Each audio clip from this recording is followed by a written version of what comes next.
Welcome to Divorce and Relationships Decoded, the show that takes the guesswork out of love, loss, and everything in between.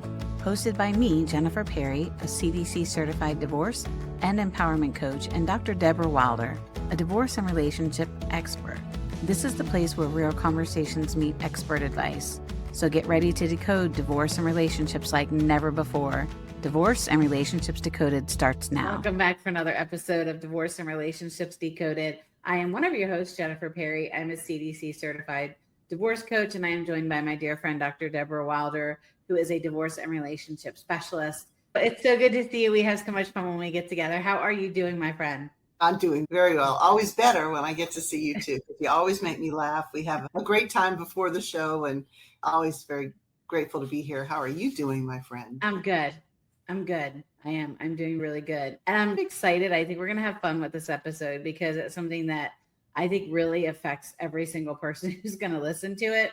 Thanksgiving is coming up, and whether it's something that you celebrate or just in general, we just want to come on and talk about how beautiful the holidays may be, but they can also get pretty complicated.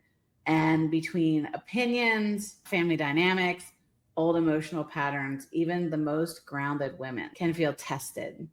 So we want to explore really how to protect your peace, how to honor your values, and how to stay present and not reactive during the season that is supposed to bring so much joy, so much gratitude. So the first thing that we're going to talk about is going to be understanding triggers. It has taken me a really long time to understand my own triggers personally, and I still get triggered. I think that's a very natural thing. Wouldn't you say that people get triggered just in general? It doesn't matter how small of a trigger or large of a trigger. I think we all have triggers, don't you? Oh, yeah, I agree 100%. And when you talk about the importance of recognizing what your triggers are, that, excuse me, that's the first step in being able to do something about it, whether you're actually doing something or not doing something, which is still doing something. So yes, so sitting around, and I can think of my own family, we have such diverse backgrounds and opinions, political opinions, religious backgrounds, cultural backgrounds, and just all sorts of differences. And we can celebrate some of those differences. And some things we recognize that it might not be good to get too deeply into some of these differences. And there certainly are differences in sports teams versus maybe philosophies or even religion or politics. And I think there's some maybe unspoken family rules in different families. We're not going to talk about that to any great degree because that we're going to devolve no matter what side of the aisle, or if you're in the middle of the aisle, whatever, that certainly in today's, or not just today, but for decades, politics can be a great source of wonderful discussions. But if you're not in a place where you can have a discussion with someone who may have differences, then maybe trying to avoid those conversations or discussions. I'm a big believer in, I can talk to people. I'm happy to talk with people who have maybe opposite viewpoints or very different viewpoints. That doesn't mean that they may not be difficult conversations, and we may not get anywhere, but I'm open to having conversations. But not everybody is open to having a conversation or perhaps understanding where the other person is coming from. Some people will just throw the baby out with the bathwater, so to speak, and just say, not touching any of that because it's all bad or it's all good. And you know in your family who might be more of someone who can discuss certain things and someone who just isn't in a place to do that for all sorts of reasons. But to be aware of the triggers and also be able to read the room is important. But you have other people who won't read the room. And Right. you have people so who aren't going to perhaps respect some boundaries and things like that. And that adds a whole other component, which of course, when you brought up the triggers, that can be very triggering. So what are your thoughts about that when you can manage your own, let's say, boundaries or expectations, but other people might not? I can honestly say I've not ever had a family gathering that I've had to walk away from. I've heard about them. I've seen them. There's been a bunch of movies about them. I help a lot of clients through them. But I think one of the biggest things is understanding you can't change the room, but you personally can certainly change the energy that you bring to it.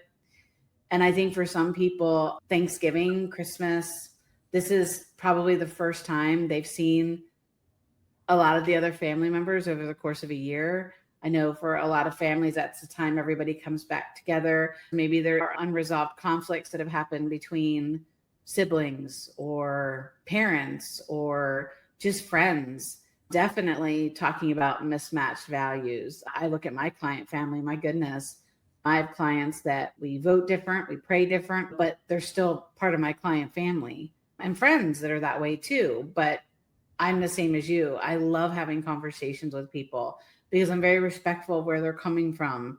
And majority of the time, people are very respectful of where I'm coming from, because you can have a difficult, tense conversation and do it respectfully. And I think that's one of the biggest things that is missing in our world now, which I hope that we get to a place where we can be respectful of how each other feels and thinks and believes. But I also think it's just recognizing your own patterns. Are you a people pleaser? Are you a peacemaker? We talk about self-awareness a lot, just being aware of who is in the room, reading the room.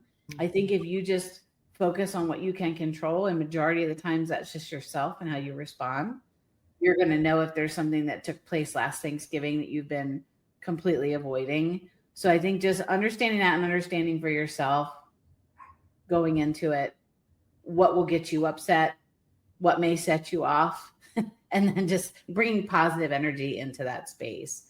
Sometimes we can prepare for these family gatherings or whatever kinds of gatherings. And if we know that Uncle Joe or sibling Sue is going to be a bit of a fire starter there, sometimes we can create segues or some way to shift where a conversation could go.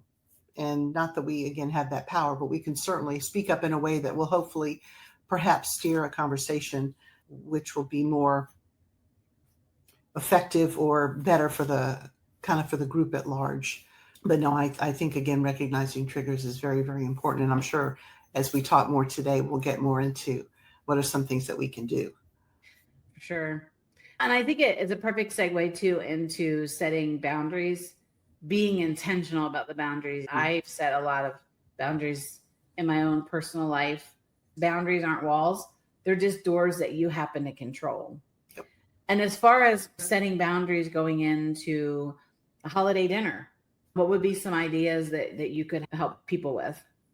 I think expectations, as far as, are you going into this with a big picture mindset or a little picture mindset? And I think going into these sorts of gatherings with more of a big picture, I am going to this gathering because we're celebrating something special, or there's so much to be grateful for, even just having this gathering in the first place. So looking at the big picture, going and appreciating what you can appreciate. If you look for the good stuff, you're going to find some good stuff. If you look for the bad stuff, that's going to be there too. So look for the positives. What is there to be grateful for? Even if you don't like people who are around you, or you can't stand the way that they behave, or this one's arrogant, that one's a know-it-all, this one always has to be right. Okay, that's maybe who they are, that's what they do, but that doesn't have to hopefully ruin what you are hoping to get out of this, unless you're just showing up to show up, and that's your choice as well. But looking at it from a big picture, what's the purpose of the holiday? What's the purpose of the gathering? And what joy or what positive stuff can I get from being here? And can I try to not pay attention to or feed into anybody else's negativity or anything that really bothers me? If we are so different on certain things, I just won't engage because it hurts too badly, or I have no idea how they can even think that way. Then don't engage and find some other ways of bringing it back. But you talk about, and we've talked about this before, we are reactive creatures. Reaction is by default. That's just what we're going to do naturally, and response is by design. So any sort of difficult situation that we go into, try to be as responsive and self-aware as possible. But that doesn't mean that you have to engage in someone else's poor behavior. But just looking at, I think, things from a big picture perspective, I know I have found helpful in certain situations. I know some people who are pot stirrers, and they're going to look for any opportunity to go into any gathering and try to stir the pot. Those type of people, Yeah. you just have to distance yourself from. And again, always focus on what it is that you personally can control. Again, if you're walking into it for, obviously it's a holiday, you want to be there, you want to find love and happiness and be around people. It's very possible where you go into an event and there are people there that you are just so excited to see, and there are people that you are not excited to see. If you're listening to this, I don't want you to not go and enjoy something that you really like to do because you're afraid of one person, one energy that might be in that room. But then 20 other people don't get to enjoy you because of that one energy. What would you recommend in a scenario like that for somebody who is listening? They know Thanksgiving is coming up and they're dreading it. It's a very bittersweet thing because they want to see everybody else, but there's just that one person that's going to keep them away from that. What would you recommend in that scenario? I think it depends on what that person represents. Is this someone who has been cruel to you? Is this someone who actively goes out of his or her way to hurt you? Is it a personal kind of thing, or can you transcend being in that room with that person and try to isolate in your mind, not necessarily attaching to that person? It really depends on who that person is. If it's an ex who's going to be in that same space and it's just too painful to be there for whatever reason, to respect your level of comfort. It really just depends. I can certainly imagine and understand why some people would stay away, but I like to think ahead. And I ask people often, imagine it's a couple of days later and you didn't go. What would you regret about that? Or would you have any regrets? And looking back, if you can imagine looking back, what might you have done differently? Or what could you have done differently to have made it through that? Going forward and looking back, hypothetically, what might I miss? What price am I going to pay for going or not going? Gosh, it really just depends on who that person is and what that person represents. True. If you're going into an event and you know somebody is going to be there, or you're going to a place where friends are going to be there and there's just that one person and you're limiting yourself because of that one person, that can be a hard place to be. But I agree, it does matter who the person is. You had touched on this a little bit too, and I want to just spend a couple minutes on it, is to learn how to really respond and not react. Sometimes we find ourselves in situations where somebody comes at you and it's just natural to just react and go right back at them. But I've also learned just to pause and gather myself up. I think that's really important, and making sure that you're taking time to pause, finding that power in that, but also managing your emotions in it. And that's not easy.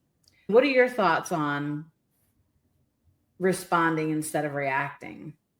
I'm a big fan of preparation for certain things. So if you're going into a gathering or a meeting or dinner or whatever, and you know who the people are, and let's say even if someone is a very agreeable person but brings up a certain topic that you don't particularly care to talk about, pausing. I'm a big fan of pausing as well. That's probably the number one tool that's going to save so many situations. But be prepared to maybe even say something along the lines of pausing again and just saying, I'm not quite sure how to respond to that. And maybe that's something we can talk about another time.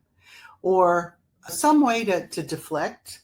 You don't have to get engaged. You might feel inside that you've been hooked, but how you behave is going to make all the difference. Preparing for responses is always, I think, always a good thing to do, so that you're trying to stay one step ahead, which you have to put a lot of effort into that. And sometimes that could take some of the peace out. But again, to be able to look back and say, I'm glad I didn't react. I'm glad I didn't say I'm glad those words did not leave my mouth that were in my head. And I'm glad I responded this way. I don't need to engage. And if it's with someone who's difficult, and whatever circumstance there may be, and if this person is trying to hook you in and trying to trigger you or trying to poke you, you figure out beforehand, how might I respond? You could ignore them. You could just look at them and just give them a look, like make them feel a little uncomfortable, or even ask them something like, I'm not quite sure how to take that. What is it that you wanted me to take from that comment? What is it that you want me to hear? Or again, just not engaging. That doesn't mean any of this is going to be easy. Or I'm not quite sure. Again, I'm not quite sure how to respond to that. So I think I'm going to choose not to. It's not easy to do, especially if people are around you and they're aware. But yes, trying to not get sucked in, but being prepared to have statements ready for any situation that you could think of. What are you most worried about? And have some statements prepared to maybe to deal with that. What do you think? I think that's a great idea. Sometimes we may not always know who's going to be there. We don't know. I mean, who's going to show up at an event or at a dinner? You'd like to think holidays you would know, but sometimes you're invited to parties and you just don't know who's going to be there. So I think being as prepared as possible, especially if you are going through a divorce or if you're going through some type of transition in your life where there could be people that want to ask a bunch of questions. I think one of the best things that I've ever put into practice, I've done so many workshops over the years, and people would always want to come up and they would always want to talk to me about their specific thing at the event.